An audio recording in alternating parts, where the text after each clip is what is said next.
Waalaikumsalam warahmatullahi wabarakatuh.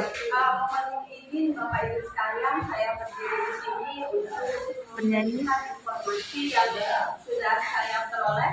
Bukan maksud untuk menggurui, bukan maksud untuk mengajari, tapi hanya sekedar mentransfer ilmu. Mudah-mudahan apa yang menjadi kebijakan yang sudah ditetapkan oleh kementerian dapat disampaikan untuk kita semua dalam perubahan paradigma pendidikan di Indonesia.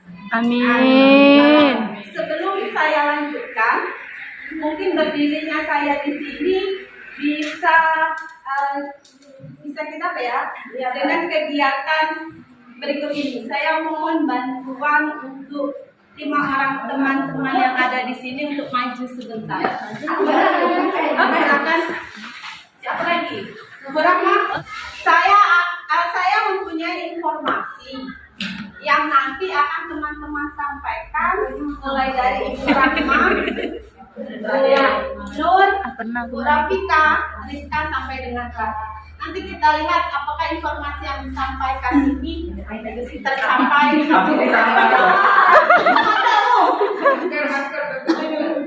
Pakai masker.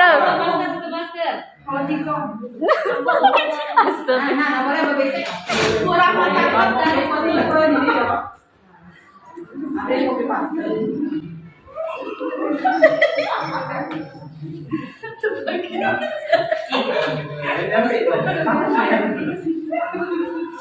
Belum bayar duit arisan.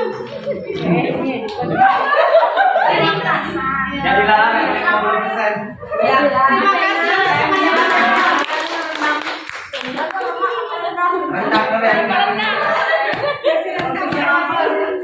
Ada semangatnya. Terima kasih atas partisipasinya rekan-rekan. Satu hal pesan dari permainan kita tadi, bahwasanya peran saya di sini sebagai CIP adalah penyampaian informasi. Jadi mohon maaf apabila dalam penyampaian terdapat kekeliruan atau pemahaman yang belum sempurna, itu nanti kita akan berkolaborasi untuk menyampaikan atau untuk menselaraskan tujuan yang yang ingin dicapai. Oke. Tadi rekan-rekan saya yang sudah luar biasa telah menyampaikan beberapa filosofi pendidikan Ki Hajar Dewantara. Artinya sebelum saya lanjutkan, ada garis besar terlebih dahulu yang ingin dicapai, bahwasanya tujuan dari kegiatan guru penggerak ini adalah untuk merubah paradigma pendidikan. Ya, bagaimana sebelumnya dan setelah kegiatan ini kita akan memperoleh hasil yang ingin dicapai. Tujuan dari pendidikan yang diinginkan oleh Ki Hajar Dewantara adalah bagaimana menciptakan, bagaimana mencapai keselamatan dan kebahagiaan bagi anak. Ya, nanti selanjutnya setelah dari pendidikan tentu saja anak-anak kita akan menjadi bagian dari masyarakat. Bagaimana peran anak-anak kita bisa terjun, bisa langsung berinteraksi dengan masyarakat ini akan diterima oleh kita. Nah, itu tugas kita Bapak Ibu. Di sini saya tidak ingin mengajari, ya, tidak ingin menceramahi, tapi kita berusaha bersama-sama bagaimana kita menciptakan lingkungan pembelajaran kita, lingkungan sekolah kita agar bisa membuat nyaman anak-anak kita, membuat betah anak-anak kita, mereka merasa senang, mencapai kebahagiaannya di lingkungan sekolah. Itu tentu saja bukan tugas saya sendiri atau rekan-rekan saya sebagai calon guru penggerak atau tugas Bu Ria sebagai kepala sekolah dari program sekolah penggerak, tetapi ini adalah tugas kita bersama.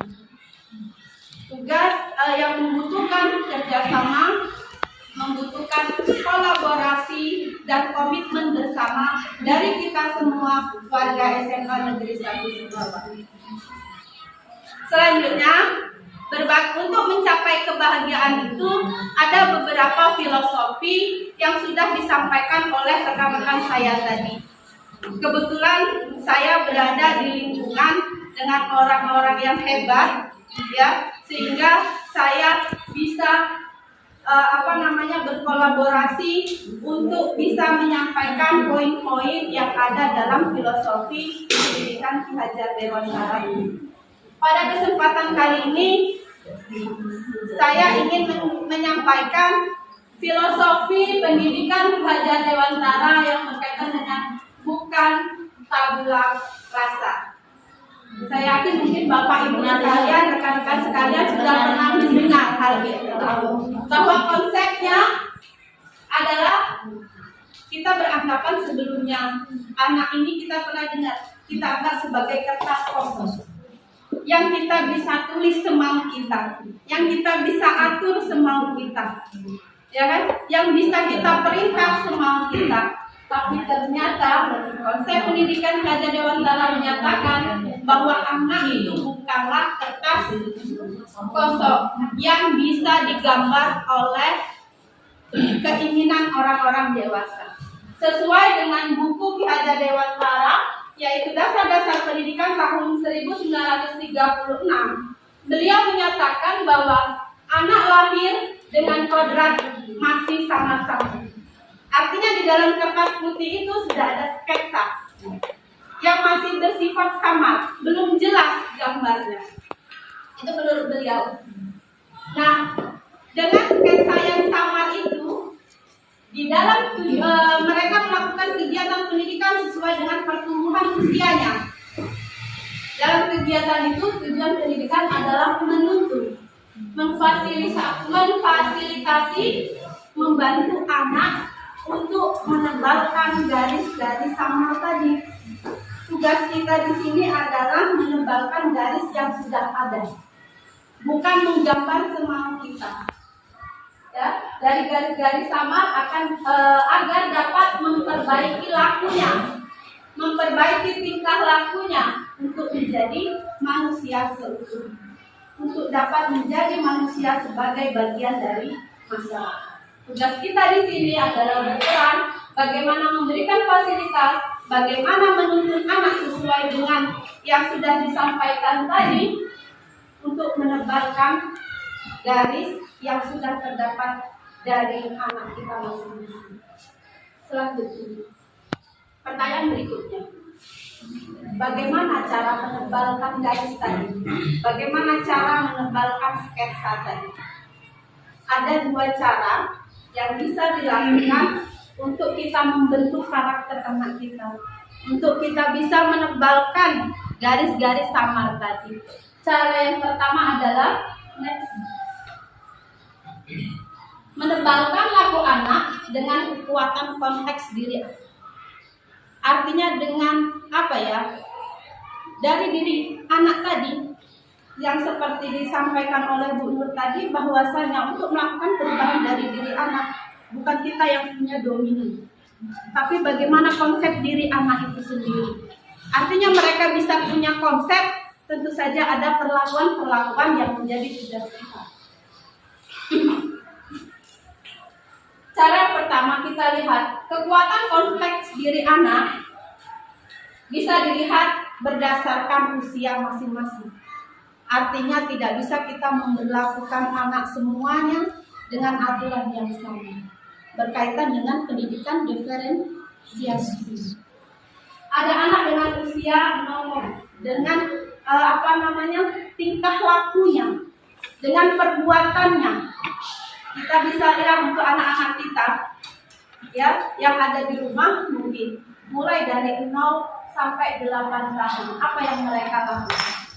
Tingkah lakunya yang masih terlihat jelas, ya kan? Tingkah laku yang ada pada diri anak tersebut. Masa kanak-kanak aktif bergerak ke sana kemari, mencoba ini itu dengan segala sesuatu bentuk penasarannya, menanyakan semua hal tanpa ada rasa lelah, pernah saya menghadapi anak saya dari bangun tidur, istirahatnya cuma pada saat tidur lagi. Itu pengalaman saya. Artinya memang pada usia anak seperti itu masa bermain sangat kuat sekali. Olah jasmaninya itu sungguh luar biasa. Tidak ada kata lelah. Ya seperti itulah kodrat anak kita di usia 0 sampai 8 tahun. Satu-satunya hal yang membuat mereka lelah adalah istirahat. Tidur itu tadi. Disadari Bapak Ibu? Ya. Iya. Terutama yang anaknya masih di usia balita. Eka ya? Iya. Tidak cewek atau cowok. Ya itulah kodratnya. Seperti Sudadar dengan 2 jagoannya nikmat. Iya. Karena saya kedua itu ya. Oke, kita lanjutkan pada tingkat anak usia 8 sampai 16 tahun.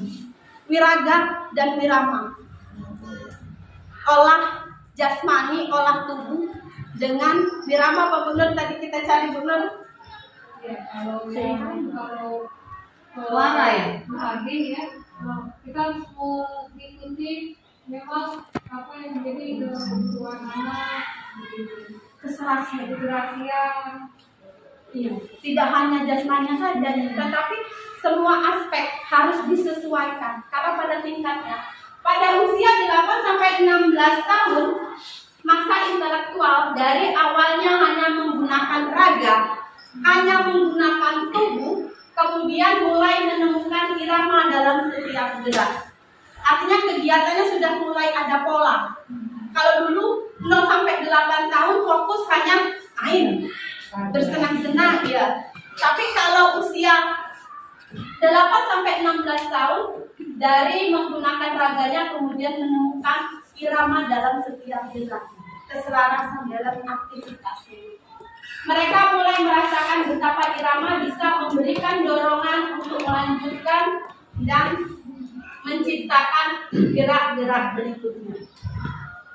Butuh keselarasan. Pada usia 16 sampai 24 tahun, wirama, masa sosial mulai menyadari bahwa semesta bergerak. Dalam irama, mereka pun mulai menggunakan irama sebagai sumber inspirasi, menemukan kodrat lahirnya ke dunia. Saat ditemukan, mereka akan menjalani kehidupan yang bahagia sepenuhnya. 16 sampai 24 tahun. Ini kita sadari anak-anak kita usia berada di fase yang mana Bapak Ibu? 16. Aku 23, Bu. 16. Wirama. Wiraga wirama. Ada yang sampai 16 tahun. Ya. Ada juga anak kita yang berada di kolam wirama. Iya kan? 16 sampai 17 tahun. Artinya dia sudah mulai mempunyai keselarasan. Bagaimana menyeimbangkan kebutuhan, bagaimana menyeimbangkan kesenangan, bagaimana dia menemukan apa tujuannya. Sudah mengarah kepada perilaku-perilaku sosial. Ya, masa sosialnya mulai tumbuh. Sama seperti misalnya, kenapa nak terlambat? Itu Bu, nunggu kawan. Pernah mengalami seperti itu? Sering. Kenapa nak kamu itu karena dia minta antar, jadi aku balik dulu. Kenapa ada izin sama guru piket? Dia minta jemput tuh. Itu ada yang sudah di mana dia mencari apa namanya menggunakan irama sebagai sumber inspirasi.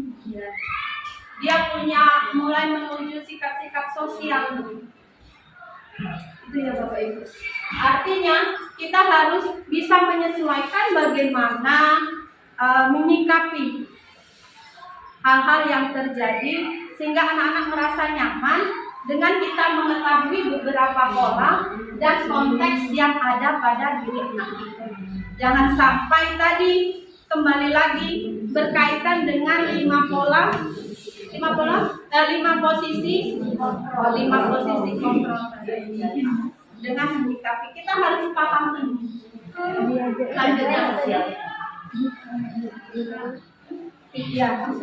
Selanjutnya ada dua cara tadi ya, menebalkan garis samar pada kertas atau membentuk perilaku anak yang ada di lingkungan kita. Yang pertama dengan konteks atau kekuatan diri anak, kemudian dengan sosiokultural, dengan budaya. Bagaimana budaya yang kita terapkan? Mampukah membentuk suatu karakter yang bisa menjadikan pribadi-pribadi yang unggul? Nah, ini akan kita bentuk di sini. Seperti contoh, dari setiap daerah mempunyai sosiokultural yang berbeda-beda. Tentu ini juga akan dapat menebalkan, akan dapat membentuk karakter anak dengan budayanya masing-masing. Salah satu contohnya dari daerah Manggarai. Ya, menebalkan laku anak dalam sosial budaya Manggarai. Toing, titong, toming. Toing itu artinya mengajar. Toming Titong artinya menuntun dan toming adalah teladan. Begitu juga budaya Jawa Barat. Begitu juga dengan sosial budaya Bali. Bagaimana dengan sosial budaya di daerah kita? Rimau. Nah, ini rimau. Ya, karena sosial budaya sangat memberi pengaruh besar dalam membentuk karakter, dalam membentuk raga.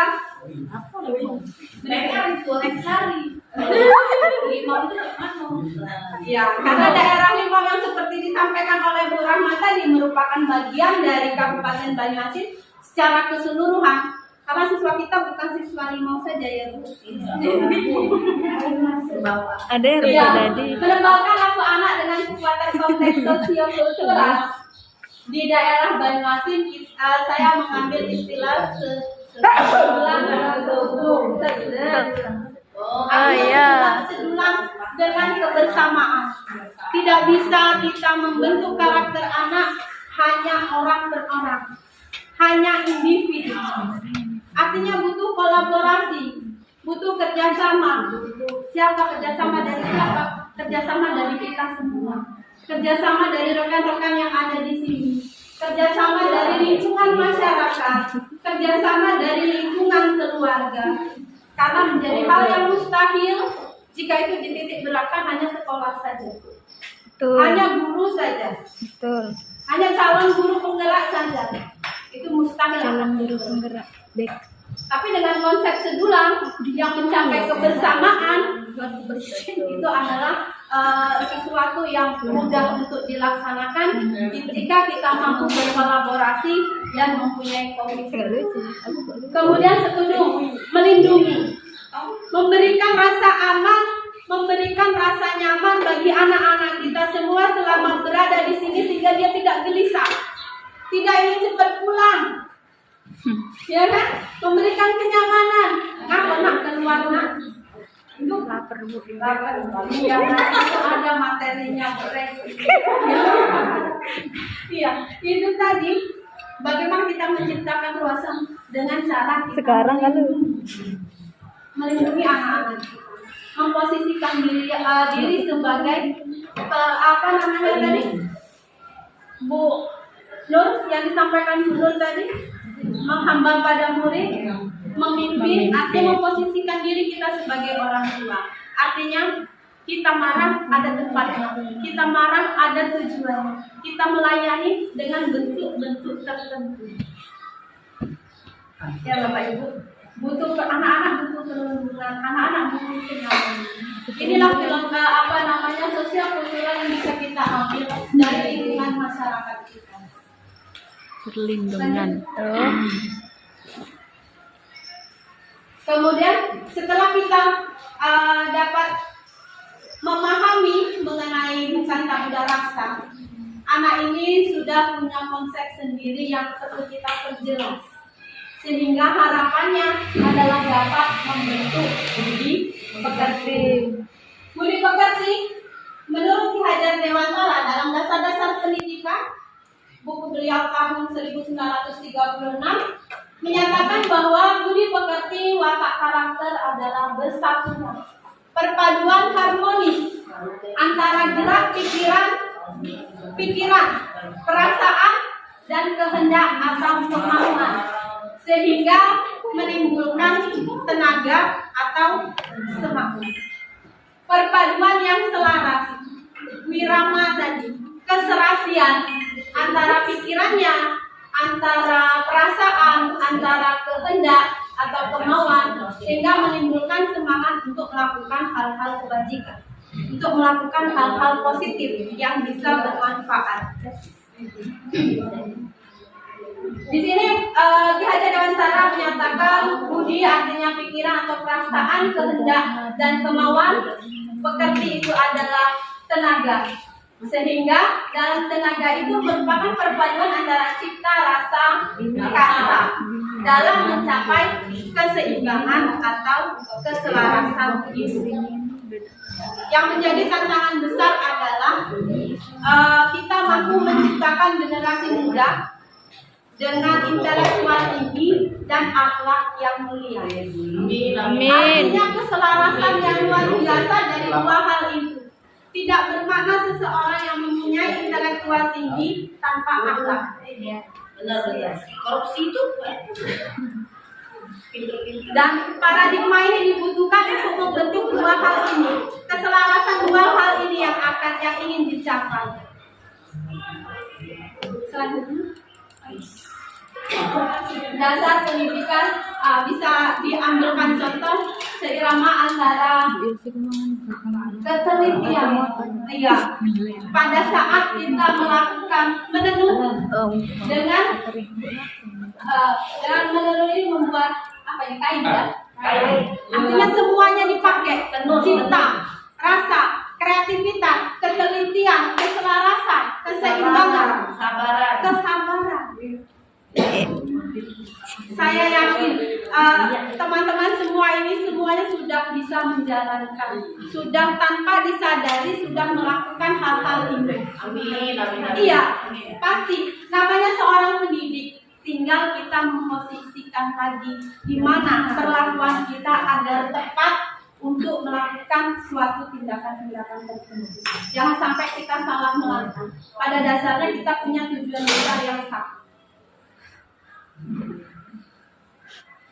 Lebih lanjut, Ki Hajar Dewantara menjelaskan seperti yang sudah saya sampaikan, bahwasanya dalam pembentukan karakter budi pekerti ini tidak hanya pihak sekolah yang dituntut besar, tapi butuh adanya kolaborasi.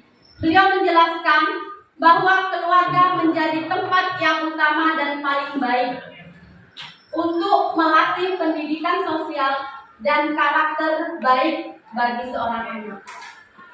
Keluarga merupakan tempat bersemainya pendidikan yang sempurna bagi anak untuk melatih kecerdasan budi pekerti atau pembentukan watak individual. Keluarga juga menjadi ruang untuk mempersiapkan hidup anak dalam masyarakat dibanding dengan pusat pendidikan lain. Artinya setelah dari keluarga itu menjadi tanggung jawab dari orang tua dan masyarakat.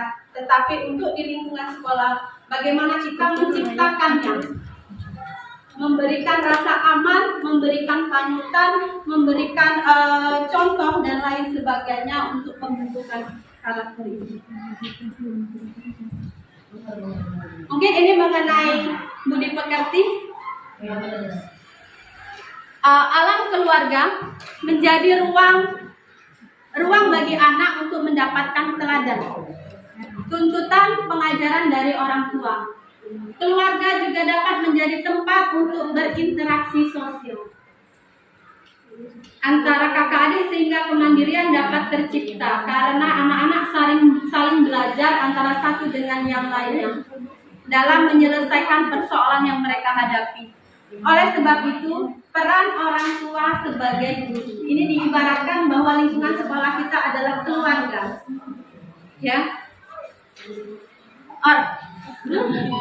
Orang tua mempunyai tugas di lingkungan tempat tinggalnya, sedangkan guru kita memposisikan sebagai orang tuanya kembali di lingkungan sekolah.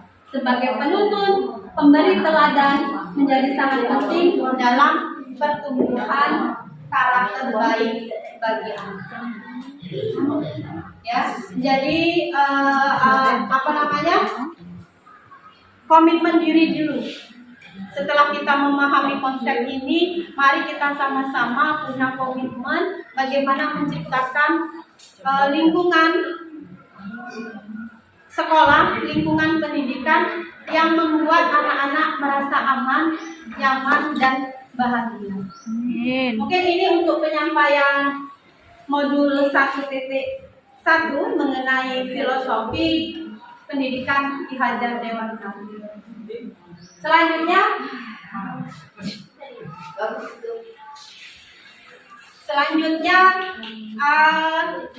saya ingin berbagi informasi mengenai budaya positif. Aksi nyata menyampaikan informasi mengenai budaya positif. Pembentukan karakter, pembentukan karakter anak tadi itu dibutuhkan budaya, dibutuhkan kebiasaan. Begitu juga lingkungan sekolah yang menempatkan anak-anak, karena waktu anak ini tidak bisa kita pungkiri bahwa waktu anak memang banyak ada di sekolah. Ya. Walaupun untuk aktivitas di tempat tinggal dia kan banyak istirahat, tapi aktivitas full yang mereka sadari ada di sekolah. Nah, bagaimana kita menciptakan lingkungan, ya? Bagaimana kita menciptakan lingkungan ini dengan budaya-budaya yang positif? Ada beberapa budaya positif yang sudah disampaikan oleh rekan-rekan tadi. Untuk kali ini saya kedapatan atau kebagian mengenai keyakinan kelas. Yang menjadi pertanyaan, pada awal semester 2, teman-teman sudah banyak sharing, teman-teman sudah banyak berbagi informasi bahwa telah membuat kesepakatan kelas di kelasnya masing-masing yang sudah diajarkan. Yang jadi pertanyaan, mengapa tidak peraturan saja? Mengapa harus keyakinan kelas? Apa itu keyakinan kelas? Untuk mendukung motivasi intrinsik, tadi sudah disampaikan oleh Ibu Nur bahwasanya pembentukan karakter perubahan anak itu kunci utamanya adalah motivasi intrinsik dari anak itu sendiri. Itu yang akan lebih bermakna, yang akan berlangsung dalam jangka waktu yang lama.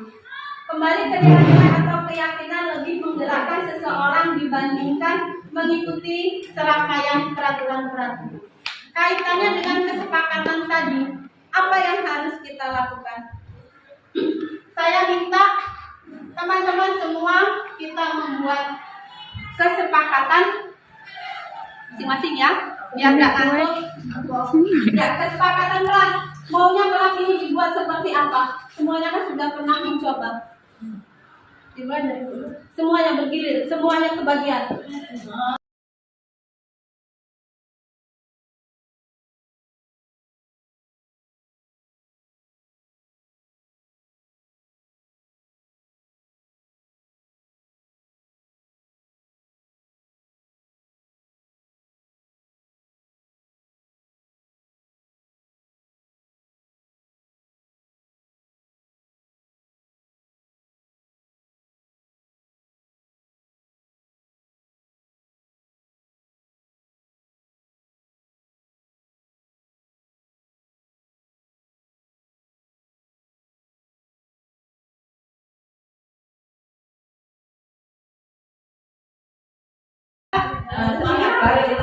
Oke, untuk sementara ini ada 10 kesepakatan kelas.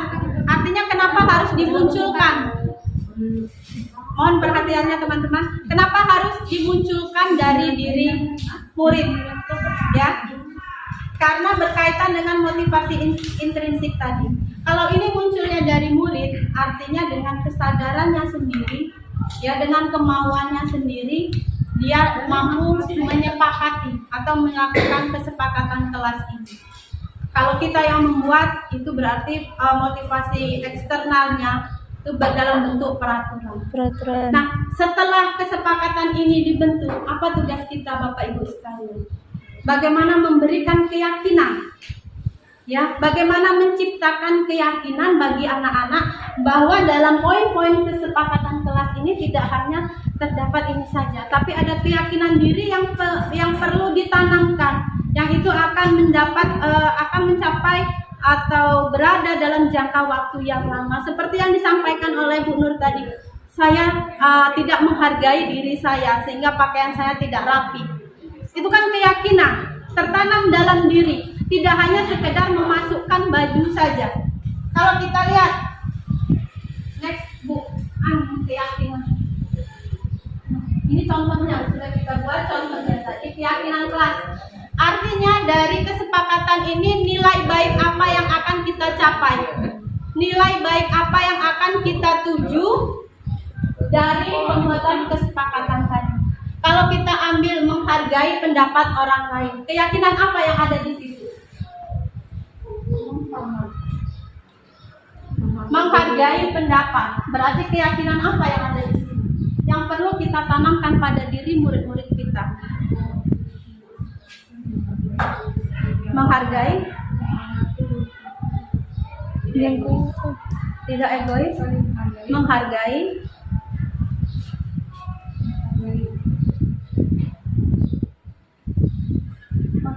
orang lain.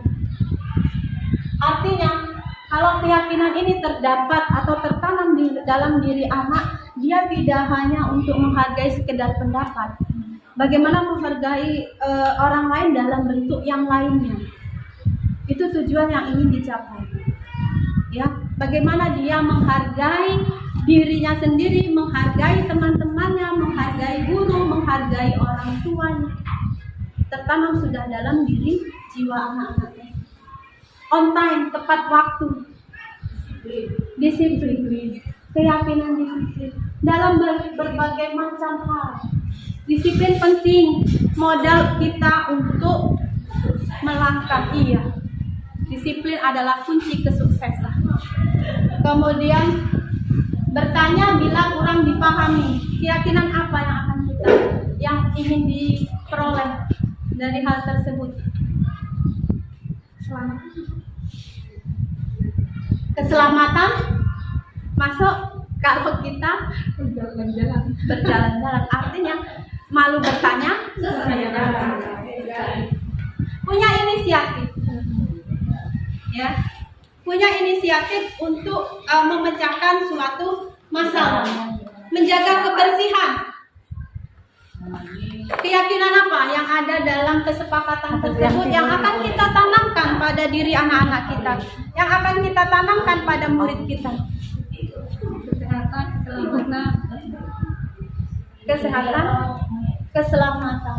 Terus artinya tidak hanya kita sekedar membuat peraturan saja, membuat kesepakatan, tapi mari sama-sama kita tanamkan keyakinan apa yang sudah kita sepakati.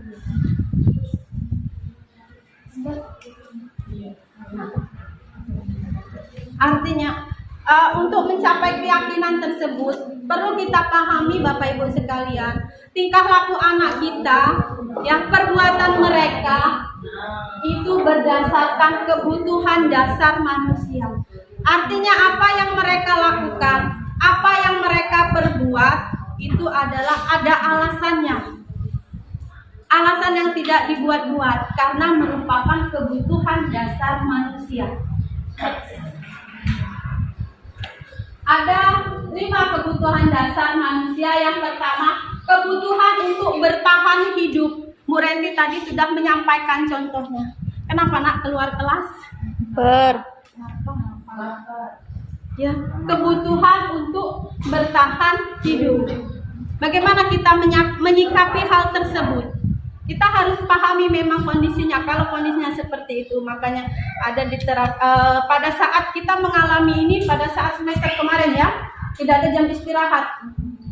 Tidak ada jam istirahat, anak-anak full kegiatan belajar mulai dari jam setengah 8 sampai jam 12. Tanpa kita sadari mereka punya kebutuhan dasar. Ya, mereka ingin makan. Makanya untuk hal ini bagaimana perlakuan tepat kita untuk menyikapi hal-hal tersebut. Kebutuhan berikutnya, kebutuhan dasar manusia adalah kebutuhan cinta dan kasih sayang. Pernah Bapak Ibu kita ngobrol di kantor, oh anak ini cari perhatian. Oh anak ini kayaknya kurang perhatian. Kalau sedikit-sedikit bu, sedikit-sedikit bu, ini salah satunya. Mereka butuh perhatian, butuh kasih sayang dari kita, dari orang tuanya, dari bapak ibunya. Ya, kemudian kebutuhan dasar berikutnya adalah kebebasan. Kebebasan. Ada contohnya Bu Esti? Bagaimana tingkah laku anak kita pada saat dia melakukan tindakan atas dasar kebutuhan dasar manusia sebagai ingin mencari kebebasan.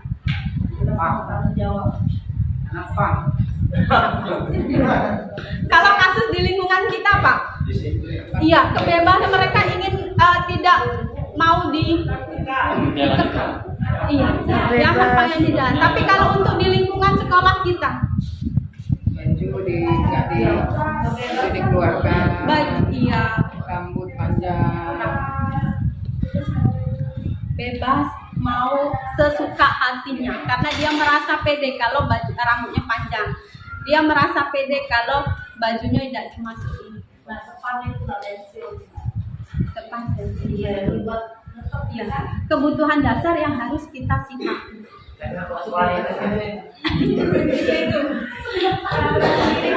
Oke, selanjutnya kebutuhan dasar selanjutnya adalah kesenangan.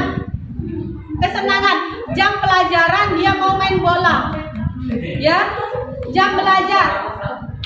Jam belajar nak apa main bola karena mereka ingin melakukan tindakan atas dasar kesenangannya. Gurunya tidak masuk.